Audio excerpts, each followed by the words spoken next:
Hello बच्चों, कैसे हैं आप? मैं आपकी हिंदी अध्यापिका आरती शर्मा।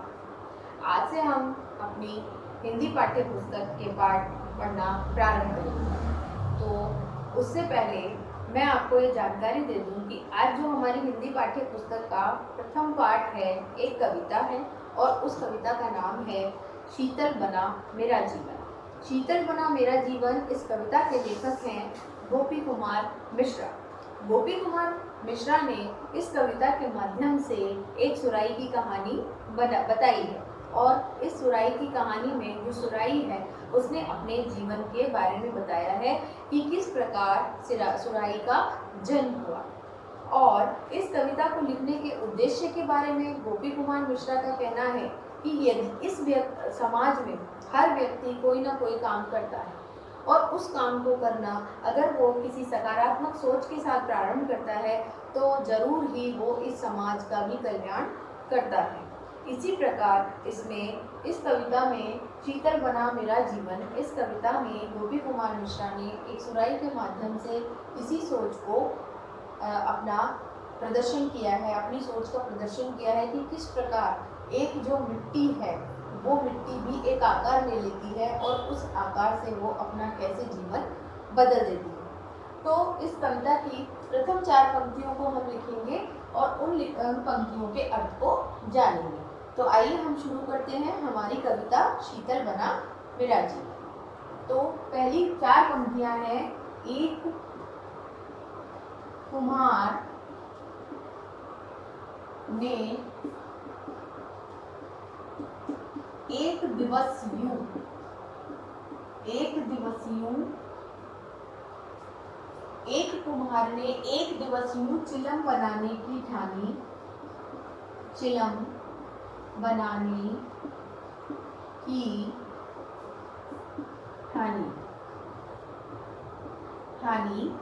एक कुम्हार ने एक दिवस यूं चिलम बनाने की ठानी।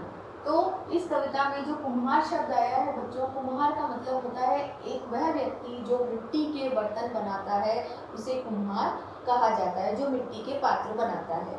इस तरह से उस कुम्हार ने एक दिन, दिवस का अर्थ होता है, तो दिवस को हम कठिन शब्द में लिखेंगे और उसका अर्थ जानेंगे। तो दिवस का अर्थ होता है दिन। तो एक कुम्हार ने एक दिन अपने मन में एक चिलम बनाने की ठानी। तो आप सोचेंगे कि ये चिलम क्या होता है? तो चिलम बच्चों, चिलम जो है वो एक ऐसा मिट्टी का पात्र है जिसमें लोग तंबाकू जैसे पदार्थों को डालकर उसमें गर्म करते हैं, गर्म कोयला डालते हैं, उससे एक धुआं निकलता है और फिर उस चिलम के द्वारा वो उस धुएं को धूम्रपान करते हैं। तो वो जो चिलम है उस चिलम को बनाने की किसने ठानी? कुम्हार ने। तो कुम्हार के मन में एक दिन एक विचार आया कि आज मैं अपने लिए एक चिलम बनाऊंगा। नेक्स्ट लाइन है कि माटी लेकर रखी चाक पर। माटी लेकर रखी चाक पर। चाक। अब आप सोच रहे होंगे कि ये चाक का क्या मतलब है? चाक का मतलब वो होता है बच्चों कि कुम्हार जिस पर रखकर एक गोल घेरा होता है, उस गोल घेरे के ऊपर मिट्टी को रखता है और फिर वो गोल गोल घेरा जब घूमता है तो कुम्हार उस पर अपने हाथ चलाता है और उस मिट्टी को एक नया आकार देता है। यानी मिट्टी के पात्र बनाने वाला वह साधन जो है वो चाक कहलाता है। तो माटी लेकर रखी चाक पर सूत्र रखा भरकर पानी। सूत्र रखा भरकर पानी। अब इसमें जो ये शब्द है सूत्र, इसका हम अर्थ जानेंगे।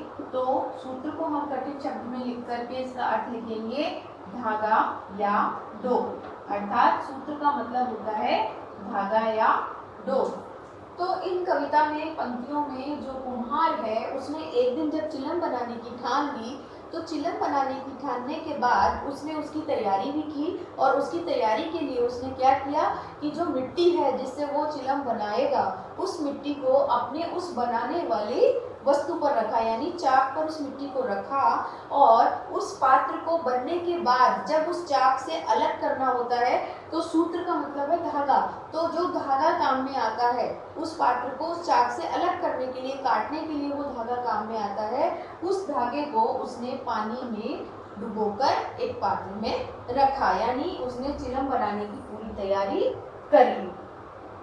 अब हम कविता की अगली 4 पंक्तियों पर चलेंगे, जिसमें है कि जब उसने अपनी चिलम बनाने की तैयारी को पूरा कर लिया, उसके बाद उसने क्या किया, तो सूझी जाने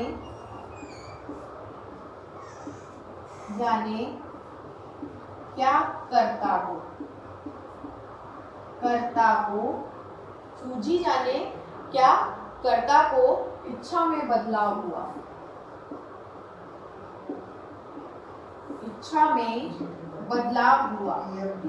इसमें कर्ता का अर्थ होता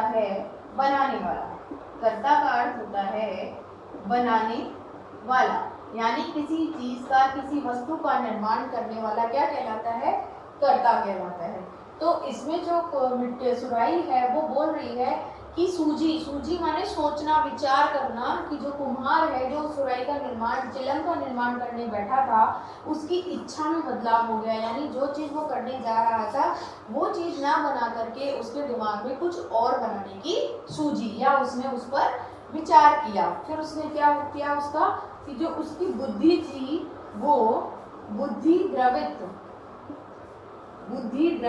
अब द्रवित जो है वो भी एक कठिन शब्द है, आपको पता होना चाहिए कि इसका अर्थ क्या होता है। द्रवित का मतलब होता है या तो बदल जाना या परिस्थिति के अनुसार पिघल जाना। तो द्रवित का मतलब होता है पसीजना या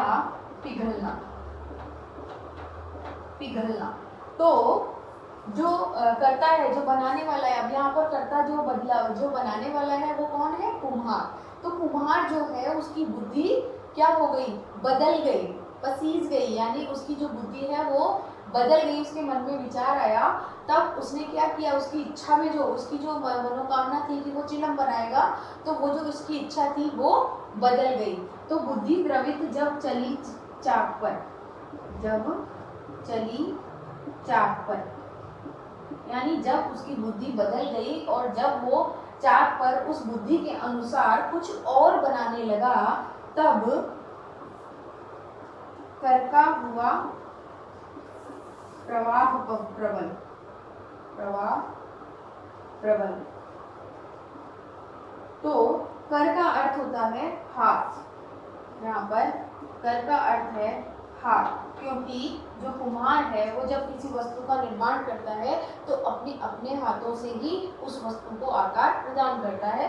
तो यहाँ पर कर का अर्थ हुआ हाथ, यानी जब उसकी बुद्धि बदल गई, जब वो कुछ और बनाने की सोचने लगा, तो उसने उस चाक पर रखी हुई मिट्टी पर जैसे ही अपना हाथ जो है उसका प्रवाह यानी होता है बहाव, प्रवाह का अर्थ होता है बहाव, यानी जब उसके हाथ का जो बहाव है वो बदल गया, यानी चिलम बनाने के लिए हाथ की जो आकार देने के लिए जो शेप होती है, जो आकार होता है वो बदल गया, तो वो चिलम ना बना करके कुछ और बनाने लगा।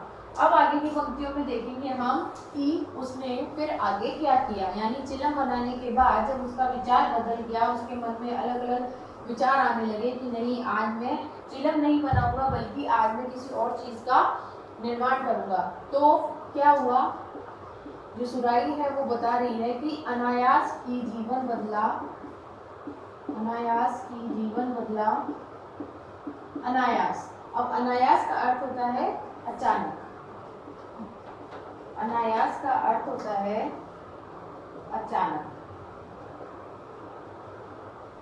जब कुम्हार को मिट्टी में अपना हाथ का प्रवाह बदला और कुछ नया चीज बनाने की सोची उसने, तो अचानक ही किसका जीवन बदल गया, उस मिट्टी का, क्योंकि जो जिस आकार में वो उसको ढाल रहा था कुम्हार, अब वो उसको किसी और दिशा में ले जा रहा है, यानी उसकी सोच बदल गई है, वो उसको अब किसी और जीवन में ढालने जा रहा है, यानी जो चिलम का जीवन था अब वो किसी और दूसरे रूप में, दूसरे आकार में बदलने जा रहा है। तो इसलिए ये लाइन आई है कि हाँ अनायास ही जीवन बदला, और क्या हो गया कि जो चिलम बनने वाली थी वो किस में बदल गई, चिलम जो बनने वाली थी वो सुराही में बदली। चिलम जो है वो किस में बदल गई, सुराही में। यानी चिलम जो होती है वो सिर्फ छोटा सा एक पात्र होता है, छोटी सी एक वस्तु होती है, लेकिन अब वो किस में बदल गई, सुराही में। सुराही एक मिट्टी का एक ऐसा बर्तन होता है जिसमें पानी को भरकर रखा जाता है, और वो पानी जब ठंडा हो जाता है तो वो पीने योग्य होता है।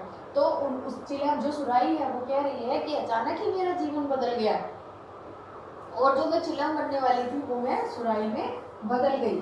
तो फिर जब वो सुराही बनने लगी तो उसकी जो मिट्टी है वो अपने निर्माणकर्ता को, यानी अपने बनाने वाले को, कि जिस चीज़ का जो निर्माण करता है उसके लिए वो ईश्वर के समान होता है।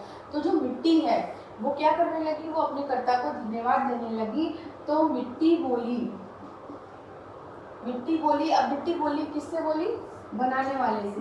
मिट्टी बोली धन्यवाद प्रभु, मिट्टी बोली धन्यवाद प्रभु, यानी अपने बनाने वाले को। अब बनाने वाला यहाँ पे करता कौन है, कुम्हार, जो कि उसको बना रहा है। तो उसने उसको धन्यवाद दिया, और उसने क्या कहा कि आपका बहुत बहुत धन्यवाद कि मेरी तो किस्मत बदली। क्या हो गया, उसकी किस्मत बदल गई, किस्मत बदली। ठीक है। तो जो सुराही है वो अपने कर्ता को, अपने निर्माणकर्ता को यानी कुम्हार को धन्यवाद दे रही है कि आपकी एक छोटी सी सोच के कारण मेरा जीवन बदल गया। अब आगे की 4 पंक्तियां लेंगे हम कविता से, कि उसमें अब जो सुराही है, जो कि चिलम बनाने के लिए जो कुम्हार बैठा था, अब उसने जो सुराही बना डाली है, उसके बाद आगे क्या हुआ। तो जो सुराही है वो अपनी व्यथा बता रही है कि रोज मुखाग्नि होती रही। मुखाग्नि का अर्थ होता है मुंह में गर्मी पैदा करना, यानी जब लोग उस चिलम से धूम्रपान करते थे तो लोगों के अंदर क्या होता था, एक गर्मी जाती थी, यानी मुंह में आग का धुआं जाता था। इसलिए यहाँ पर ये मुखाग्नि शब्द आया है कि रोज मुखाग्नि होती रही, कि मैं जब तक चिलम थी तब तक मैं लोगों के मुख की एक आग बनती रहती। गरल पान का साधन बनती। अब इसमें जो गरल पान का अर्थ है बच्चों वो है विष या जहर। गरल पान का अर्थ होता है विष या जहर, एक ही बात है। यानी जो भी कोई भी धूम्रपान, जरूरी नहीं है कि सिर्फ चिलम से जो हम तंबाकू पीते हैं वही धूम्रपान है। धूम्रपान के कई तरीके होते हैं, बीड़ी, सिगरेट, ये सभी क्या है, हमारे स्वास्थ्य के लिए हानिकारक है। तो उसी प्रकार यहाँ पर जो सुराही है वो कह रही है कि जब मैं चिलम थी तो मैं लोगों के जीवन में धूम्रपान के साथ साथ उनको विष का पान कराने का एक साधन बन रही थी, जिसके द्वारा वो धीरे धीरे एक जहर को अपने अंदर पी रहे थे। तो अब वो क्या कह रही है कि तन-मन बना मेरा शीतल,